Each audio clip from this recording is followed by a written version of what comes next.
As students return to classrooms across the country, a new challenge is sitting right next to their pencils and laptops. Artificial intelligence tools like ChatGPT can now write essays, solve math problems, and generate full projects in a matter of seconds.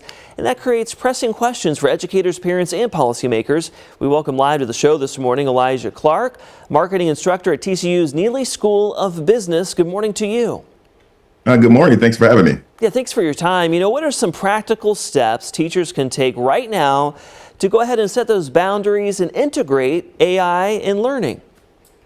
Right now, I think teachers can use AI detection tools, so they can pretty much try to use some tools to see whether or not the students are actually using AI or not.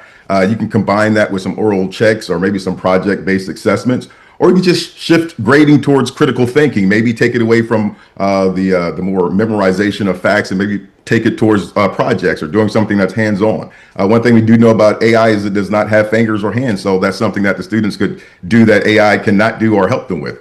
Very good point. So what do schools need to do then in terms of policies, training, and other tools, and how can parents guide their children's use of AI at home? You have policies. The school should probably just make clear guidelines for the teachers and also for the students, what's acceptable versus what's not acceptable. They could also train the teachers, making sure that they can evaluate AI outputs or add it even to their curriculum. And then you got professional development sessions that they could also do. And at the home, well, parents obviously should just watch it at home and make sure they're setting rules as well. That's something similar, might be a calculator, where if you are home and you are doing a math homework and your parents are watching you or helping you, maybe don't use the calculator, maybe figure out how to problem solve without it. So, but also just set those guidelines. It's nothing different than, like I said, when we had a calculator or just the internet in and of itself. The internet was always there for students to use. And right now, AI is that same thing. Well, and it seems like it's not going away anytime soon. What do you see as far as the future of artificial intelligence? Yeah, to your point, it's not going anywhere anytime soon. It's probably just going to get a lot, I'm not going to say worse, but it'll just get a little more, people will use it a lot more. But where it's going is right now, students know it's there. They're aware of it. They want to use it. And not only that, you have the job market that wants people to use it. So we do want to make sure that we are training our students on using AI so that they're ready for the job market. But we do want to make sure that they're using it ethically, responsibly, and all of that. So right now, we don't want to deter them from using AI, but we do want to make sure that they're using it responsibly and so that it can help them with the jobs. Well, bottom line, should people just look at AI as more of a tool instead of just something to rely on all the time?